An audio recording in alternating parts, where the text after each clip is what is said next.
It's 6 p.m. here in Korea, coming to you live from our studio in Seoul. I'm Daniel Che for Arirang News. Let's start with the headline makers. Koreans go to the polls today to vote in a hotly contested by-election that could prove critical for both of the country's main rival parties. 4 seats are up for grabs. We have the latest up-to-the-minute results.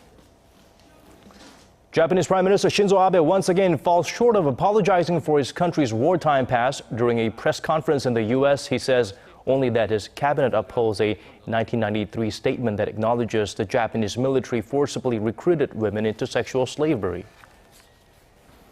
And Korean smartphone makers Samsung and LG saw their net profits dip in the first quarter. Still, Samsung recorded a quarterly gain thanks to improving smartphone and chip sales, and LG saw its mobile sales rise, and it's hoping to see the trend continue after today with the release of its new G4 smartphone. It's by-election day here in Korea, and just 2 hours remain before polling stations close. And elections are being held in 4 districts, 1 in Seoul, 1 in Gyeonggi-do Province, 1 in Incheon, and 1 in the southwestern city of Gwangju. Let's connect to our Ji Myung-kil at the National Assembly for more. Myung-kil? Good evening, Daniel. Voter turnout was 29.7% as of 5 p.m. And as you mentioned, polling stations will close at 8 p.m. to give more voters a chance to cast their ballots before and after work. The results will start filtering in around 10 p.m. According to the National Election Commission, more than 700,000 people are eligible to vote in the 4 districts. Currently, voter turnout is the highest in Gwangju's Seogu-B district, followed by Ganghwa-B district in Incheon, Gwanak-B district in Seoul, and Joongwon district in Seongnam, Gyeonggi-do Province. There was a 2-day early voting period last Friday and Saturday, and the voter turnout for that was 7.6%, which was slightly lower than for the previous by-elections last July. Well, Myung-kil, relatively, do you know which party has an advantage in which district? Well, Daniel, it's really hard to predict at this moment, but 2 strong independent candidates who used to be members of the main opposition New Politics Alliance for Democracy Party are running in the districts of Seoul's Gwanak-B and Gwangju's Seogu-B districts. These 2 districts are traditionally left-leaning constituencies. Rival party candidates are neck and neck in Ganghwa-B in Incheon and Joongwon in Seongnam, Gyeonggi-do Province.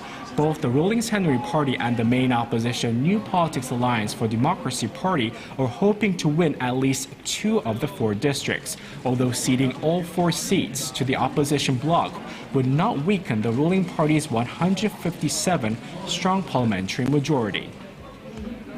Well, the 2 parties want to grab at least 2 seats each, and they want to do well here very desperately because also it comes at the back of the big scandal that's going on. But do tell us more about the significance of this event.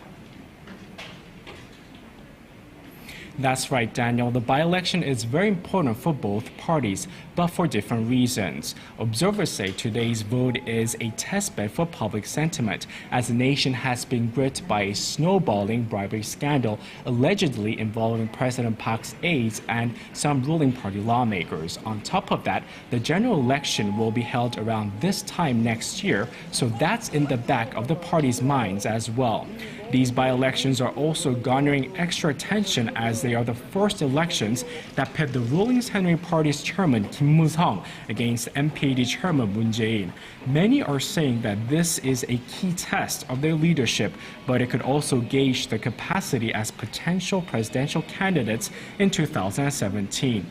Moon, of course, ran and lost against President Park Geun-hye in 2012. I'm Ji Myung-kil reporting live from the National Assembly in Seoul. Well, thank you for that, Myung-kil. We'll have more updates in our later newscasts. Moving our show focus to the U.S. this time. Japanese Prime Minister Shinzo Abe, currently on a week-long trip to the U.S., held a joint press conference with U.S. President Barack Obama on Tuesday. There he was asked about the issue of Japan's wartime sexual enslavement of women from Korea, China, and other nations, but many were left deeply dissatisfied with his answer. Our Hwang Sung-hee has more. Japanese Prime Minister Shinzo Abe again offered no apologies to the victims of Japan's wartime system of sexual slavery during a press conference in Washington on Tuesday. Rather, he merely repeated the remarks he made a day earlier. On the issue of comfort women, I am deeply pained to think about the comfort women who experienced immeasurable pain and suffering as a result of victimization due to human trafficking. While the Japanese leader fell short of apologizing himself, he said he would uphold a landmark apology given to the victims more than 20 years ago. This is a feeling that I share equally with my predecessors. The Abe cabinet upholds the Kono statement and has no intention to revise it. In 1993, the Kono statement acknowledged for the first time that the victims were recruited against their own will by the Japanese military. Some 200,000 women, mostly Korean, were forced to serve Japanese troops at military brothels during World War II. So far, Abe has denied Japan's involvement in what he calls human trafficking. But experts say Abe's attitude could be counterproductive, as his attempts to whitewash history only serve to increase international awareness of the issue. It's only going to make people ask more questions about it, right? It's not going to silence people either inside Japan or anywhere in the world, because that's not how questioning, thinking, research works. Everybody's going to want to know more. Tuesday's joint press conference with President Obama was Abe's second public speech since arriving in the U.S. earlier this week. All eyes are on his final public speech in Washington on Wednesday, where he will be addressing a joint session of U.S. Congress, although most doubt he'll have a change of heart and issue a surprise apology there. Hwang Sang-hee, Arirang News. Some shocking news coming from the reclusive regime up north. Kim Jong-un's reign of terror continues there. The young North Korean leader reportedly executed 15 senior officials during the first 4 months of the year.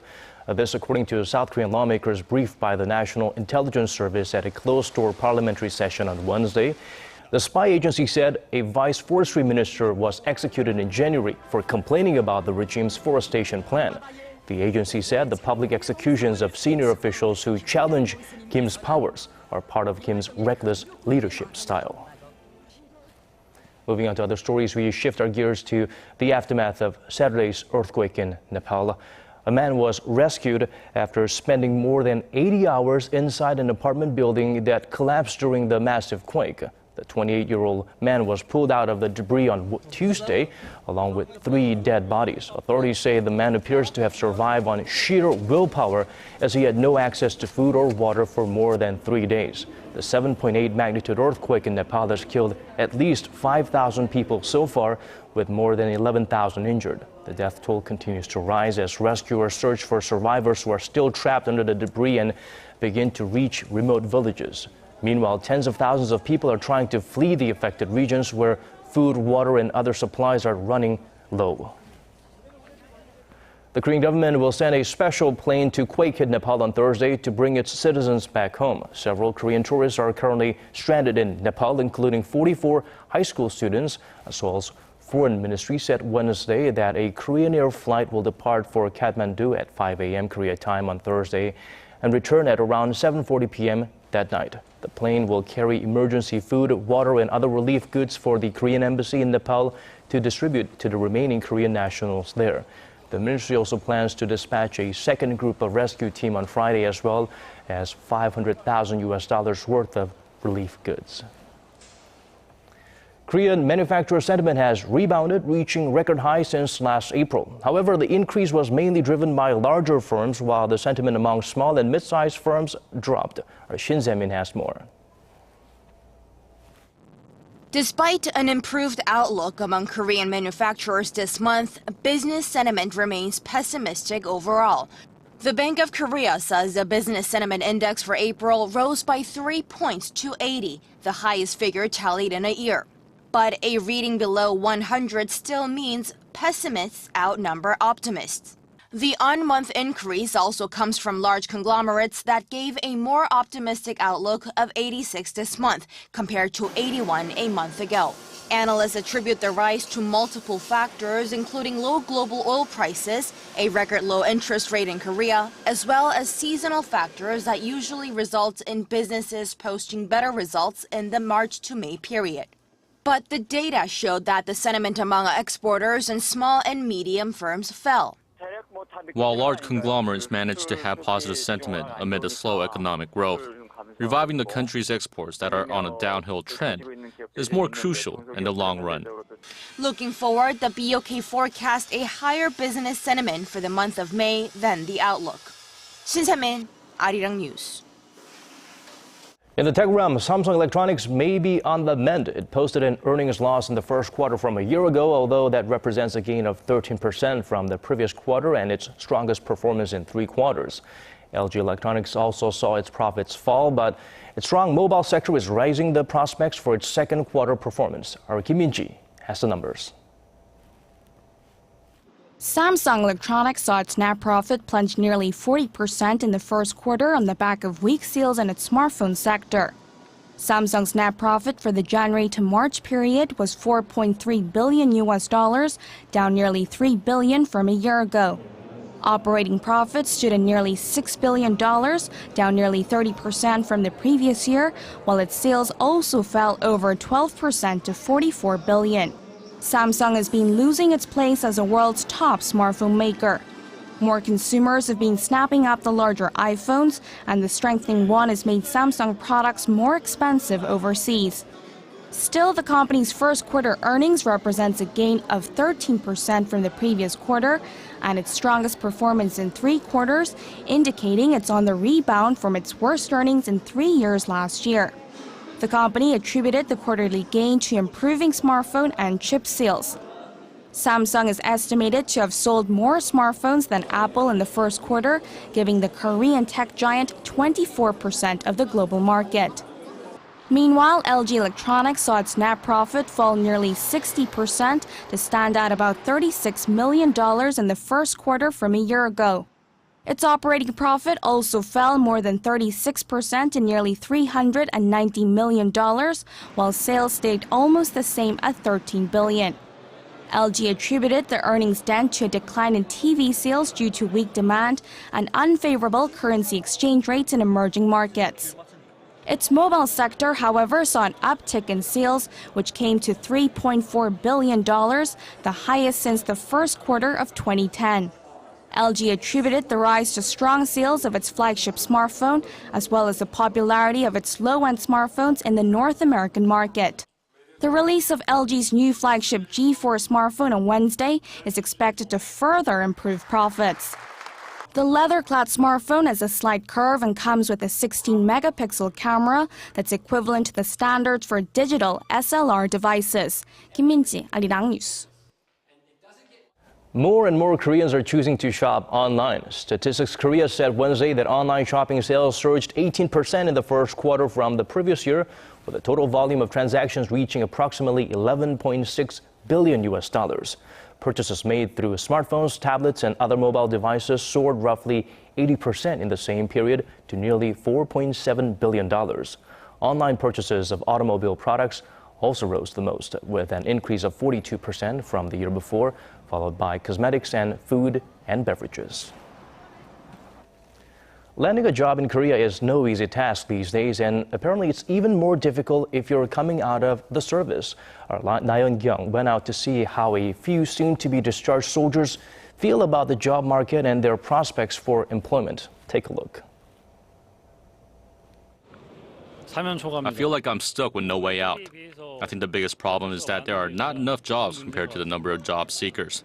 Compared to regular job seekers, I feel like there's a limit to how much we can prepare. For example, unlike them, we can't get tutoring on company entrance exams. They're trained to fight, but this is a whole different type of battle. Some blame the policies, others blame the job market. But the reality is that the proportion of ex-military personnel who successfully transition into the civilian workforce in Korea is extremely low compared to other countries. To tackle this problem, the Korean Army is aiming to create 40,000 jobs for retiring soldiers by the year 2020. There are also job fairs like this one to help members of the military move into civilian life. Here, they can talk directly to company representatives and get an advice on what they need to do to get the jobs they want. But many say Korea still has a long way to go. For one, there's no mandatory employment quota for ex-military personnel, and there's no system for giving soldiers an extra advantage in the form of points on job applications. In other countries like the U.S. and Japan, servicemen are offered transition assistance programs to ease them into civilian life. They enter the program as much as a decade before they leave the service, but Korea's program is only 10 to 12 months long. Observers say there's a dire need for more jobs and higher quality positions for ex-servicemen, as well as a better employment support system. 나현경, Arirang News.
And that's all from us. Thank you for watching. We have more updates coming up at 10 p.m. Korea time. Do join us then.